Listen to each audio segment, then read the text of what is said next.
To access the air filter, first open the hood. The air filter is located here. Remove the fasteners. Before the housing can be lifted, slide the tabs out of their catch.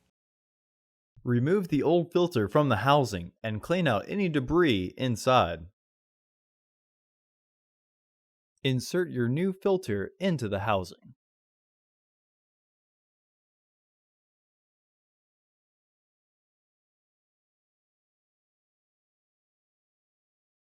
Slide the tabs back into their catch. Re-engage the fasteners. Close the hood. Order your parts today at filterheads.com. Also, please like our video and subscribe to our channel so you won't miss any new content.